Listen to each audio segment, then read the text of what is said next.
သာသနာတော်နှစ်2553ခုနှစ်ကောဇာတက္ကရာ1382ခုနှစ်ပြာသူလာဇန်9ရက်ရန်ကုန်တိုင်းတန်လျင်မြို့ဓမ္မဝိဇ္ဇာလယသူဘောဓာယုံကျောင်းတိုက်အတွင်းဝယ်တည်ထားကိုယ်ွယ်အပ်သောဗုဒ္ဓရုပ်ပွားဆင်းတုပလင်ရှေ့ဆက်ချခြင်းမျက်နှာကျက်ဘုရားကျောင်းဆောင်ရှေ့ဆက်ချခြင်းပလင်စပွဲကြောက်ပြားစသည်ရှေ့ဆက်ချခြင်းအလှတော်မင်္ဂလာနှင့်ဆက်လျက်၍ရှင်ကျင်းပပြုလုပ်အပ်သည့်အလှတော်ရေဆက်ချမင်္ဂလာအခမ်းအနားဝယ်ဟောကြားအပ်သောမင်္ဂလာတုတ်အနှစ်ချုပ်တရားဒေသနာတော်ငယ်စဉ်တောင်ကြီးကလေးဘဝကစပြီးဘုရားဘာသာဝင်သူတော်စင်တွေဟာမင်္ဂလာတုတ်ကစပြီးတော့ကျက်မှတ်ကြတယ်ဘုန်းကြီးတို့တွေလည်းဘုန်းကြီးကျောင်းရောက်တဲ့အချိန်ကနေစပြီးတော့ရံမင်္ဂလာဆိုတာကစပြီးတော့မင်္ဂလာတုတ်ကိုကျက်မှတ်ခဲ့ကြတယ်သို့သော်ဒီမင်္ဂလာတုတ်ဟာစာပေအရလေးလာထားကြတော့လဲမိမိတို့ရဲ့လက်တွေ့ဘဝနဲ့အလှမ်းကွာနေတယ်လို့ဖြစ်တယ်ဒါကြောင့်မို့ဒီကနေ့မိမိတို့လက်တွေ့ဘဝမှာမင်္ဂလာတုတ်အတိုင်းမြည်တော့မြည်ပုံကျင့်ကြံနေထိုင်ကြမယ်ဆိုတာကိုမင်္ဂလာတုတ်အနှစ်ချုပ်မှာလွယ်ကူရှင်းလင်းစွာအလုံးနဲ့လက်တွေ့အသုံးချနိုင်အောင်ဆိုလိုတာကမင်္ဂလာလမ်းမပေါ်ပါမင်္ဂလာရှိသောလမ်းမပေါ်မှာလူတိုင်းလျှောက်လှမ်းနိုင်အောင်ဘယ်လိုကြိုးစားရမလဲဆိုတာဘုရားမြတ်စွာဟောကြားတော်မူခဲ့တဲ့မင်္ဂလာတုတ်ကိုလက်တွေ့ဘဝနဲ့ဆက်ဟပ်ပြီးတော့ဟောကြားရနာကြားရမှာဖြစ်ပါတယ်။ဒါကြောင့်မဟောခင်မနာခင်ဘုရားမြတ်စွာရဲ့မဟာကရုဏာဂုဏ်ကိုအာယုံပြုကာတည်ကျူးဖွဲ့ဆိုအပ်သောဝန္ဒနာပနာမအာတိတဂါထာကိုရှေးဥစွာရွတ်ဆိုပူဇော်ခြင်းဖြင့်ဘုရားကိုအာယုံပြုကြရအောင်ယောကပ္ပကောတိဟိပိအပမေယံကာလံကရွန်တောတိဒုက္ခရာနိခေရံကတောလောကဟိတာယနာထောနမောမဟာကာရုဏိကတတတ္တယောနာထောဝိနိယအများစွာတတ္တဝါဤချမ်းသာစီးပွားလိုလားတောင်းတဂုံပေါင်းခါသဖြင့်နာထမြညာခြင်းရှင်တော်မြတ်ဖရာသည်ကပ္ပကောတိဟိပိဂရေကဘာအရေးအတွက်သင်္ချာတို့ဖြင့်တော်လဲအဘေမေယံရေအတွက်တိုင်းတာဖော်ပြခြင်းငါမစွမ်းနိုင်ပါသောကာလံလေးအသင်ချေသိမ့်နေကဘာရှိကြသောကာလပတ်လုံးလောကဟိတယတတ္တလောကဤအကျိုးစီးပွားအလို့ငါအတိဒုက္ခရာနိဥ္စာသက်ချေလဲအင်္ဂါမေတ္တာကြီးမာသမိတာနှင့်တထာဇနီဆွန်ခြင်းကြီးဟုကျက်သီထဘွယ်ငါးသွဲအစုအလွန်ခဲရင်တော်မူတို့ကိုကရွန်တော်ဖျားဖြစ်ရန်ဤတန်ကျိုးကုတ်အာထုတ်တော်မူရသည်ဖြစ်၍ခေရန်လက်ချေမျက်လုံးအသက်ဆုံးလျက်နှလုံးစိတ်ဝံကိုရောဤပင်မခြင်းတို့ကတောဘဝတဏ္ဏကျိန်ဖန်များစွာရောက်တော်မူခဲ့ရရှာလိပြီမဟာကရုဏီကတတတ္တဝါများယင်ဝဲသားကဲ့သို့တနာချစ်ခင်မဟာကရုဏာရှင်ဖြစ်တော်မူသောတသနာထသဝိနည်းများစွာတတ္တဝါဤချမ်းသာစီးပွားလိုလားတောင်းတဂုံပေါင်းခါသဖြင့်နာထမြညာထိုးရှင်တော်မြတ်ဖရာအားနမောယုတိပြောင်းပြောမန်ကိုလျော်၍ကရောယုကျိုးရှိခိုးခြင်းသည်အထုဘဝတုစင်စစ်မသွေဖြစ်ပါစေတည်းသာဓုသာဓုသာဓုမင်္ဂလာတုတ်အနှစ်ချုပ်မင်္ဂလာရှိသောလမ်းပေါ်မှာရှောက်လမ်းပါဘုန်းကြီးတို့တွေကုသကံရဲ့အကျိုးပေးထောက်ပံ့မှုကြောင့်လူဘဝကိုရရှိလာကြပြီ မြတ်စွာဘုရားကလူဘဝရရှိလာလို့ရှိရင်နံပါတ်1အရေးကြီးဆုံးကဘာလဲဆိုတာကိုမင်္ဂလာတုတ်မှာအစဉ်တိုင်းဟောတော်တာတစ်ခုနဲ့တစ်ခုဆက်ဆက်ယူလို့ရပါတယ်လူဘဝရောက်လာတဲ့အခါမှာအရေးကြီးဆုံးကတော့လူဆိုတာဘဝခရီးလျှောက်လာတဲ့အခါမှာတယောက်တည်းလျှောက်တာမဟုတ်ဘူးလူဘဝရောက်လာကြတဲ့မိသားစုဆိုတဲ့အတိုင်းဝိုင်းနဲ့ရောက်လာတာဖြစ်တယ်ပေါ့မိသားစုအတိုင်းဝိုင်းဆိုတာဟာလူတွေရဲ့ society မှာအသေးဆုံးပေါ့ family society အသေးဆုံးအတိုင်းဝိုင်းလေးတစ်ခုဒါကြောင့်မို့လို့လူဟာအပေါင်းအသင်းနဲ့နေတတ်တဲ့တ attva လို့တချို့ကဆိုကြတယ်လူတွေမကပါဘူးတခြားတ attva တွေဟာလည်းပဲအားလုံးဟာအပေါင်းအသင်းနဲ့နေကြတာကြီးပါပဲအဲ့တော့လူရဲ့ထူးခြားမှုကဘာလို့ဆိုရင်လူဘဝရောက်လာပြီဆိုရင်လူမှာအသိဉာဏ်ရှိတဲ့ပုဂ္ဂိုလ်ဖြစ်သည့်အတွက်ကြောင့်ဘုရားမြတ်စွာကအရေးကြီးဆုံးလူဘဝမှာဘာစပြီးအရေးကြီးတာတုံးလို့ဆိုအပေါင်းအသင်းကစပြီးတော့အရေးကြီးတယ်တဲ့ဒါဟုတ်ပြောအပေါင်းအသင်းဆိုတဲ့နေရာမှာတဘာဝပေးလိုက်လို့ပေါင်းသင်းနေရတဲ့အပေါင်းအသင်းကတစ်မျိုးပေါ့ကိုယ်တိုင်ရွေးချယ်ပြီးတော့ပေါင်းသင်းတာကတစ်မျိုးရှိတယ်ပေါ့တချို့ကြတော့တဘာဝကိုပေးလိုက်သည့်အပေါင်းအသင်းအတိုင်းဝိုင်းကြားထဲမှာရောက်သွားတယ်ဆိုပါစို့အယူဝါဒမတူကွဲပြားတဲ့အုပ်စုတစ်ခုထဲမှာရောက်သွားပြီဆိုလို့ရှိရင်ထိုအယူဝါဒရှိတဲ့အတိုင်းဝိုင်းတွေရဲ့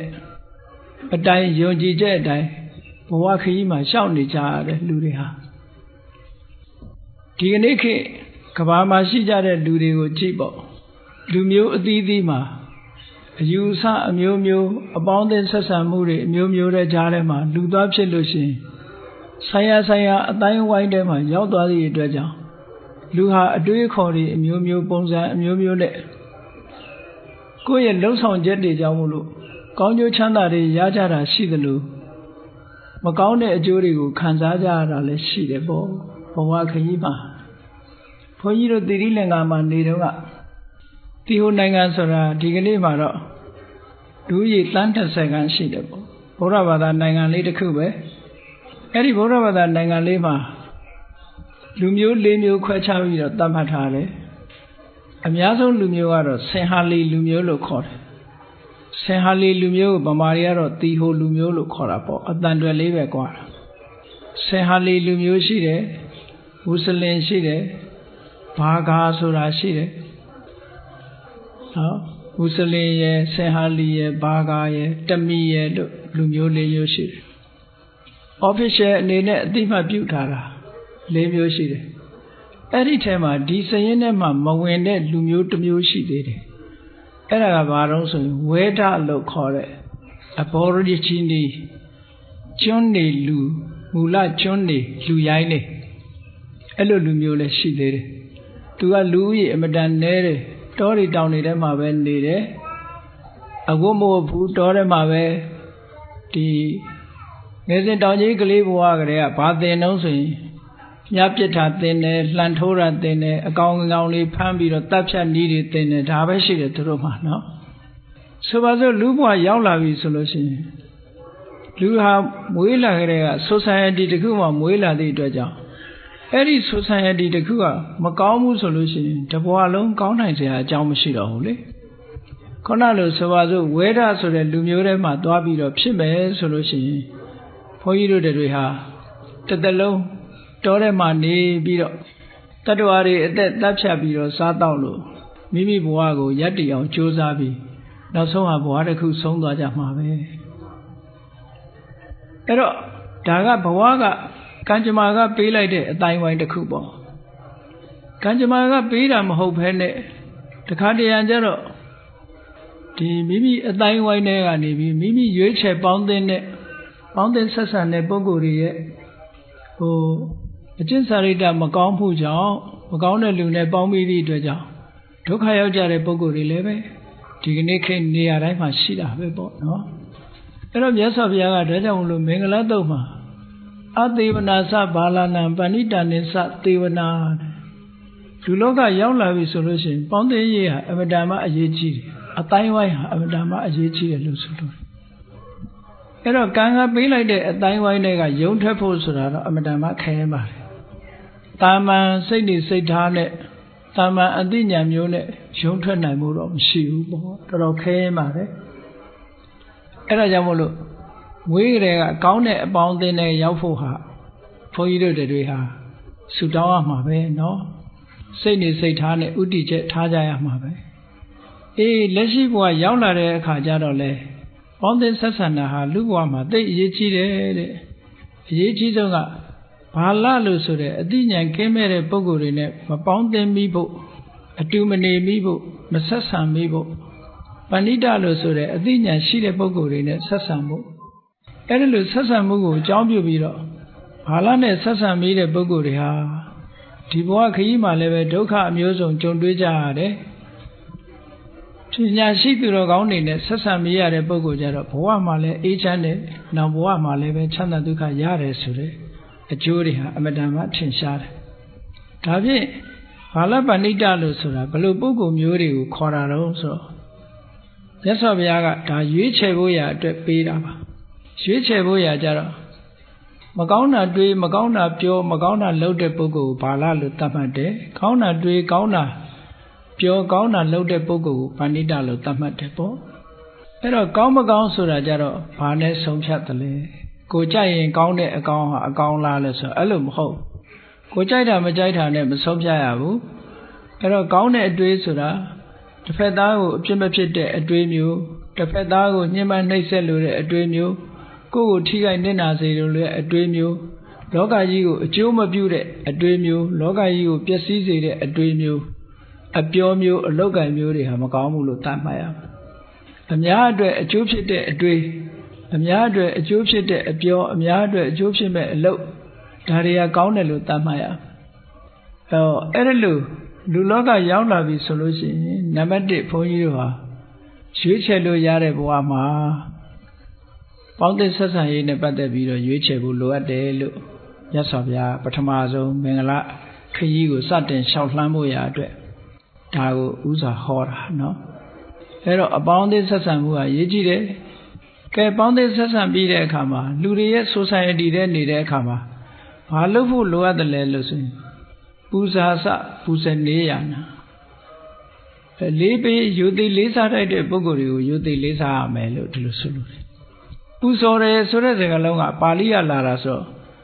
လူတွေကနားလည်နေကြတာပန်းနဲ့ပူဇော်တာတို့ဘာတို့ဒါမျိုးတွေလှူဝတ္ထုနဲ့ပူဇော်တာတို့ဒါဟိုသာပူဇော်တယ်လို့နားလိုက်ပူဇော်တယ်ဆိုတာညနိုးတယ်အယုသေးပေးတယ်လေးစားတယ်ဒါမျိုးတွေဟာလည်းပူဇော်တယ်လို့ပဲခေါ်တာပဲစိတ်ထဲကအလေးနဲ့ထားတယ်အဲ့ဒါလို့လောကမှာပူဇော်လိုက်တဲ့ပုဂ္ဂိုလ်ကိုပူဇော်ခြင်းဖြင့်ကိုယ်မှာအသိဉာဏ်တွေတိုးပွားစေနိုင်တယ်ဒါကြောင့်မို့ကိုယ့်ရဲ့ဝတ္တရားနံပါတ်1ရွေးချယ်ရမှာကအပေါင်းအသင်းရွေးချယ်ပြီးတဲ့အခါမှာကိုယ်အတိုင်းဝိုင်းထဲမှာပူဇော်တတ်တဲ့လေးစားတတ်တဲ့ပုဂ္ဂိုလ်တွေကိုလေးစားမိဖို့ဆိုတာဒါတတိယအနေနဲ့မြတ်စွာဘုရားကဟောတာဒါဖြင့်လူလောကမှာရောက်ပြီးကြီးပွားတိုးတက်အောင်လုပ်ဖို့မကောင်းတဲ့ပုဂ္ဂိုလ်တွေကိုရှောင်ကောင်းတဲ့ပုဂ္ဂိုလ်တွေနဲ့ပေါင်းသင်းပြီးပူဇော်တတ်တဲ့ပုဂ္ဂိုလ်တွေကိုပူဇော်ယုံဒီလိုလုပ်တွေလုပ်ဖို့ဆိုတာဟာဘယ်နေရာလိုအပ်တယ်လဲလို့ဆိုတော့မြတ်စွာဘုရားကဒီလိုအလုပ်တွေလုပ်ပြီးဖို့အကောင်းဆုံးရွေးချယ်တတ်ဖို့အတွက်ဘာကအရေးကြီးလာပြန်လို့ဆိုပฏิရူပဒေသဝါဒတဲ့တင့်လျောက်ပတ်တဲ့အရာမှနေဖို့ဗမာစကားမှလည်းမရှိတယ်နော်တရွာမပြောင်းသကောင်းမဖြစ်ဆိုတဲ့စကားရှိတယ်သူကအတွေ့အကြုံအမြင်အယူဆပညာဘုဒ္ဓဆိုတာတဏှာနဲ့တဏှာမတူတတ်ဘူးပေါ့အဲတဏှာပြောင်းလိုက်တဲ့အခါမှာကိုယ်မှာအတွေ့အကြုံအသစ်တွေရတယ်အသိဉာဏ်ဘုဒ္ဓတွေအသစ်ရလာတယ်တစ်ခုနဲ့တစ်ခုရှင်စရာတွေရလာတဲ့အတွက်ကြောင့်ဘယ်ဟာပိုကောင်းတယ်ဘယ်ဟာကညံ့တယ်ဆိုတာကိုနှိုင်းရှင်တတ်လာတယ်ပေါ့တဏှာထဲမှာဆိုလို့ရှိရင်နှိုင်းရှင်မှုမရှိဘူးပေါ့ဒါကြောင့်မို့အကြောင်းအကျိုးအဆိုးအကောင်းကိုသိဖို့ရအတွက်ဘာလို့တော့ဆိုပฏิရူပဒေသဝါဒနေရာရွေးချယ်ပြီးတော့နေဖို့လိုအပ်တယ်နေရာရွေးချယ်ရမယ်ဆိုတာဘာအတွက်ရွေးချယ်ရတာတော့ဆိုရင်ကိုယ့်ရဲ့ရည်ရွယ်ချက်အတိုင်းပဲ